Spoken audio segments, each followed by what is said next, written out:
Hello guys, welcome to Kavita classes. हम पहले part में इस्लाम धर्म के उदय के बारे में बताए थे। हम बिना भूमिका के आज इस्लाम धर्म के उदय का दूसरा पार्ट हम शुरू करने चल रहे हैं। आप ध्यान लगाइएगा और इस वीडियो को अंत तक देखिएगा। अंत तक देखने के बाद ही आपको पूरे क्लियरिटी के साथ समझ में आएगा इस्लाम धर्म का उदय कहाँ से हुआ, कहाँ तक हुआ, कैसे हुआ और किस प्रकार हुआ, कहाँ तक इसका फैला हुआ। हम शुरू करते हैं इस्लाम धर्म के उदय का दूसरा पार्ट। इस्लाम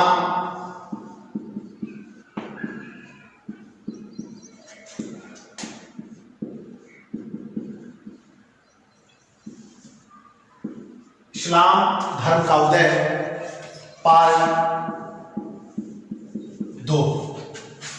हम पार्ट 1 में आपको बता चुके हैं कि इस्लाम धर्म के प्रवर्तक कौन थे। इस्लाम धर्म के अगर प्रवर्तक पैगंबर साहब थे तो उनका जन्म कब हुआ था? 570 ईस्वी में। बचपन का नाम उनका अलमीन था और खुदा इस्लाम अर्थात इसका मतलब होता है ज्ञान की प्राप्ति। तो ज्ञान की प्राप्ति हुई, लेकिन यह ज्ञान की प्राप्ति कितने वर्ष की अवस्था में हुई, कहाँ हुआ ज्ञान की प्राप्ति? इनको 40 वर्ष की अवस्था में हीरा नामक गुफा में हुआ था। ज्ञान की प्राप्ति तो हो गई, लेकिन इनका उपनाम क्या था? इनका जब ज्ञान की प्राप्ति हो गई तो इनका उपनाम पड़ा पैगंबर। पैगंबर का मतलब होता है कि अंबर से पैगाम लाने वाला, अर्थात अंबर से जिसको पैगाम मिले उसे हम कहते हैं पैगंबर। अर्थात अंबर मतलब आकाश होता है, आकाश से इनको पैगाम मिला और वह पैगाम जिब्राइल के द्वारा इनको दिया गया। जब यह पैगाम इनको दिया गया उसके बाद इनका उपनाम पैगंबर पड़ा। और पैगंबर के साथ ही आप देखते हैं कि इनको नबी कहा जाने लगा। नबी का मतलब होता है सिद्ध पुरुष। जैसे ही इनको पैगंबर का उपनाम पड़ा, इनको ज्ञान की प्राप्ति हुई तो इन्हें नबी कहा जाने लगा, सिद्ध पुरुष कहा जाने लगा। सिद्ध पुरुष के बाद इनको हम रसूल कहने लगे। रसूल का मतलब होता है ईश्वर का दूत। रसूल कहा जाने लगा और रसूल जब ईश्वर का दूत कहा जाने लगा तो इसका बाद एक काम इनकी एक काम जो सबसे विख्यात हुआ, या ज्ञान प्राप्ति के बाद जो पहला काम होता है उपदेश देना। वह उपदेश अपनी पत्नी, जो इनकी पहली पत्नी थी खदीजा को दिया। और खदीजा ही इनकी पहली शिष्या भी थी, क्योंकि यह पहला उपदेश उन्हीं को दिया, इसलिए यह उनकी शिष्या थी। ऐसे अपना उपदेश शुरू किए। यह देखिए, यह उपदेश यह मक्का से शुरू कर दिए थे। यह मक्का में दे रहे थे, लेकिन मक्का में जब यह अपना उपदेश दे रहे थे तो मक्का में उपदेश देने के साथ ही मक्का में इनका विरोध भी शुरू हो गया। जब विरोध शुरू हुआ तो इनको हिजरत करना पड़ा वहां से। हिजरत अर्थात हिजरत के मतलब होता है कि एक स्थान से दूसरे स्थान की तरफ जाना। 13 जुलाई 622 इनको यह मक्का से यसरीफ चले गए। यसरीफ जिसको ईश्वर का नगर कहा गया, या बाद में चलकर उसको मदीना कहा गया, अर्थात यह मक्का से मदीना चले गए। और मदीना में ही यह अपने पूरे धर्म का प्रचार प्रसार किए। वहीं से मदीना में इनकी मृत्यु हुई, जो 632 ईस्वी में हुई। पिता का नाम अब्दुल्ला था, माता का नाम अमीना थी। यह कुरैश कबीले से संबंध रखते थे, और जब कुरैश कबीले से संबंध रखते थे उसके बाद इनके जीवनी को एक नाते मुहम्मदी के रूप में संकलित किया बरनी ने। इस नाते मुहम्मदी को हम पैगंबर साहब के जीवनी के रूप में देखते हैं। हम यहाँ तक पिछले क्लासों में चर्चा हुई थी, अब हम इससे आगे की क्लासों में चर्चा करेंगे। आगे क्लास पार्ट 2 में हम चर्चा करेंगे कि यह इस्लाम धर्म आखिर है क्या। देखिए, ध्यान दीजिए कि जब यह 622 ईस्वी में मक्का से मदीना गए, जब वहां गए तो जैसे ही यहां से हिजरत किए उस समय एक संवत चला जिसको हिजरी संवत कहा गया। उसी मक्का से मदीना के दौरान हिजरत की, उसे हिजरत संविदा कहा गया, हिजरत संबत कहा गया। और हिजरत संबत के हिसाब देखें कि यह जो इस्लाम धर्म है, इस्लाम धर्म एक ईश्वरवादी धर्म है। एक ईश्वरवादी का मतलब होता है, एक ईश्वरवादी, बच्चे ध्यान दीजिए, एक ईश्वरवादी मतलब एक ईश्वर, अर्थात इस धर्म में केवल एक ही ईश्वर है। हम देखते हैं कि हमारे हिंदू धर्म में तमाम ईश्वर का, इस अपने आराध्य का पूजा होता है, जैसे पुरुषोत्तम राम हो गए, भगवान शंकर हो गए, विष्णु हो गए, ब्रह्मा जी हो गए, तमाम तरह के हमने ईश्वर का रूप धारण किया यहाँ पे। लेकिन इस्लाम धर्म में इस प्रकार की कुछ भी नहीं मिलते हैं, वहां एक धर्म की चर्चा होती है, इसलिए एक ईश्वरवादी धर्म कहा गया। और इस धर्म के मुख्यतः 5 स्तंभ माने गए। जो इस्लाम धर्म है, इस्लाम धर्म में एक ईश्वरवादी को कहा गया, लेकिन इसके इस्लाम धर्म के 5 स्तंभ हैं। और वह 5 स्तंभ क्या है, थोड़ा उस पर हम चर्चा कर दें। ध्यान दीजिए कि यह जो 5 स्तंभ है, पहला है कलमा, पहला कलमा है। दूसरा, आप ध्यान दीजिए, जो भी बच्चे बैठे हैं कृपया ध्यान दें, दूसरा है आपका नमाज, तीसरा है आपका ज़कात, चौथा है आपका रोजा, और 5वां है आपका हज। यह इस्लाम धर्म के 5 स्तंभ, और यह 5 स्तंभों पर ही पूरा इस्लाम धर्म रुका हुआ है, इस्लाम धर्म टिका हुआ है। अब ध्यान दीजिए कि यह 5 स्तंभ में क्या है, 5 स्तंभ क्या है, क्यों इसी 5 स्तंभों पे यह धर्म टिका हुआ है। आप ध्यान दीजिए, उसमें पहला है कलमा। कलमा क्या है? कलमा यह है कि कलमा का मतलब होता है अल्लाह या उनके रसूल पर विश्वास करना, यह होता है कलमा। अल्लाह या उसके रसूल पर विश्वास किया जाता है। इस कलमा के माध्यम से रसूल पर विश्वास, यह दोनों ईश्वर ही हैं, नाम है उनका कलमा और रसूल। इन पे जो यह 5 स्तंभ इस्लाम धर्म को मानने वाले लोग हैं, इन पे जरूर विश्वास करेंगे। दूसरा आपका है नमाज। ध्यान दीजिए, यह नमाज की चीजें हैं। आप देखिएगा कि इस्लाम धर्म में दिन में 5 वक्त का नमाज पढ़ने की व्यवस्था की गई है, अर्थात दिन में 5 बार, कम से कम 5 बार आप अल्लाह का इबादत करें। और यह 5 बार में 5 नमाज का 5 नाम दिया गया है, जिसमें पहला नाम है फजीर। इसका पहला नाम है फजीर का नमाज। दूसरा है जोहर का नमाज। फजीर, ध्यान दीजिए, फजीर जो भोर में, जिसे कहा जाता है फजीर में आप चले आया था, भोर का नमाज,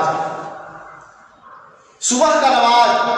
तीसरा है आपका जोहर का नमाज, जिसको हम दोपहर का नमाज कहते हैं, या दोपहर का नमाज है। तीसरा है अशीर का नमाज, जो दोपहर के बाद का नमाज है, अशीर का नमाज। यह दोपहर के बाद पश्चात पढ़ा जाता है, दोपहर के पश्चात।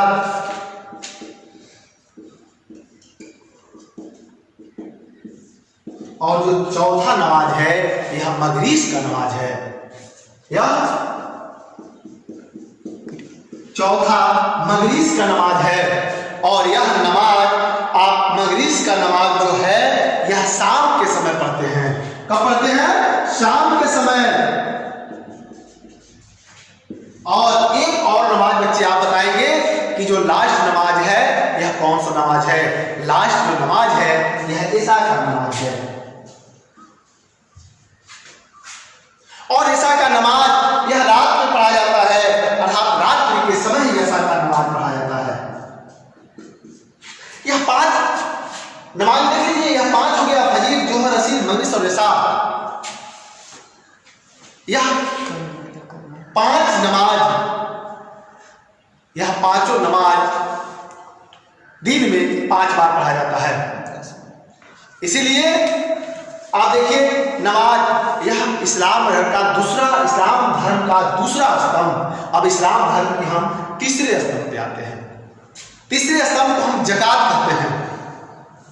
और ये ज़कात है क्या? ज़कात यह है, इसमें कहा गया है कि प्रत्येक वह व्यक्ति जो इस्लाम धर्म को मानने वाला है अपने हिस्से का वह 1/40वां भाग वह किसी गरीब को दान के रूप में दे, किसी गरीब की सहायता करे, अर्थात अपने हिस्से का 2% जितना उसका कमाई है उसका 2% वह किसी गरीब को दान में दे। यह होता है ज़कात। यही नहीं, इसे कुरान में सदका भी कहा जाता है। अर्थात सदका का मतलब यह होता है कि जो कुछ स्वेच्छा से दे सकते हैं वही है सदका। लेकिन कुरान में इसका विधिवत व्यवस्था किया गया है कि 1/40वां अपने कमाई का या 2% हिस्सा आप गरीबों में दान दें। यह इस्लाम धर्म का तीसरा स्तंभ। अब इस्लाम धर्म का चौथा स्तंभ। सबसे पहले बच्चों मैं इस रमजान के पवित्र महीने का बहुत बहुत बधाई देता हूँ। यह रमजान का सबसे पवित्र महीना चल रहा है और इस्लाम धर्म का यह चौथे स्तंभ का समय चल रहा है। जो रोजा प्रत्येक इस्लाम धर्म के अनुयायियों को रोजा रखना चाहिए, जो साल में 1 महीने के करीब होता है, 1 महीना होता है, इसमें उनको रोजा का मतलब होता है व्रत। हिंदू धर्म में जिसको व्रत कहते हैं उसी को हम इस्लाम धर्म मानने वाले लोग इसको क्या करते हैं? रोजा कहते हैं। अब इस्लाम धर्म का अंतिम पड़ाव जो 5वां स्तंभ है वह है हज। हज का मतलब यह है कि प्रत्येक मुसलमान को अपने जीवन काल में एक बार मक्का का तीर्थ यात्रा करनी चाहिए। यह है आपका हज। यह इस्लाम धर्म के 5 स्तंभ हैं और यह 5 स्तंभ के माध्यम से इस्लाम धर्म के पूरा यह धर्म संचालित होता है। इसलिए यह इस्लाम धर्म के 5 स्तंभ को हम बता रहे थे। और ध्यान दीजिए बच्चे कि यह तो हो गया, लेकिन इस्लाम धर्म में क्या क्या बुराइयां हैं, क्या क्या यह इस्लाम धर्म क्या क्या वर्जित करता है।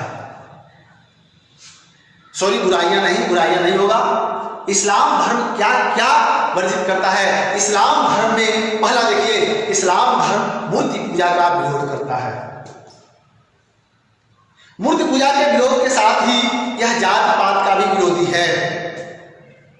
इस्लाम धर्म, ध्यान दीजिए कितनी अच्छी बात है, मूर्ति पूजा, जाति पात, इन सब का कर्मकांड, इस सब का विरोध करता है। हिंसा, द्वेषता, इस सब का इस्लाम विरोध करता है। और इस विरोध के साथ ही उसमें एक और बात है कि इस्लाम पुनर्जन्म के सिद्धांत को कभी नहीं मानता।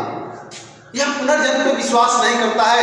यह कहता है कि यह एक ही जन्म की बात करते हैं। इसीलिए बच्चे इस्लाम धर्म की जो खासियत है, ध्यान दीजिए कि मूर्ति पूजा का विरोध, कर्मकांडों का विरोध, जाति पात का विरोध, पुनर्जन्म पर विश्वास नहीं करना, यह इस्लाम धर्म के खासियतों में से एक है। ये सबसे अच्छी बात है। इसीलिए इस्लाम धर्म को मानने वाले लोग, इस्लाम में आस्था रखने वाले लोग पूरी व्यवस्था के साथ इस धर्म को मानते हैं और आगे बढ़ते हैं। ध्यान दीजिए, जो राज्य इस्लामिक राज्य होता है यह धर्म प्रधान राज्य होता है। इसमें धर्म प्रधान की बात की गई है। इसमें देखिए इस्लामिक राज्य में एक और बात है कि इस्लामिक राज्य का कोई अलग संविधान नहीं होता। इस्लामिक राज्य में कुरान ही उसका संविधान होता है, अर्थात कुरान के अनुसार ही वह राज्य चलाया जा सकता है। देखिए विश्व के तमाम ऐसे देश हैं, सऊदी अरब देखिए, इराक देखिए, ईरान देखिए, खाड़ी देशों में तमाम देश देखिए जो कुरान के अनुसार ही चलाया जाता है, क्योंकि उनका अलग संविधान नहीं है। कुरान का संविधान ही वो संविधान है, उन्हीं के अनुसार उन्हें चलाया जा सकता है और वह राज्य शरीयत के अनुसार काम करता है। ध्यान दीजिए, शरीयत आया है, शरीयत, शरीयत के अनुसार बच्चे बताइए शरीयत क्या होता है। शरीयत, शरीयत देखिए, शरीयत बहुत अच्छा, शरीयत का मतलब होता है कि कुरान, हदीस, इजमा, कयास,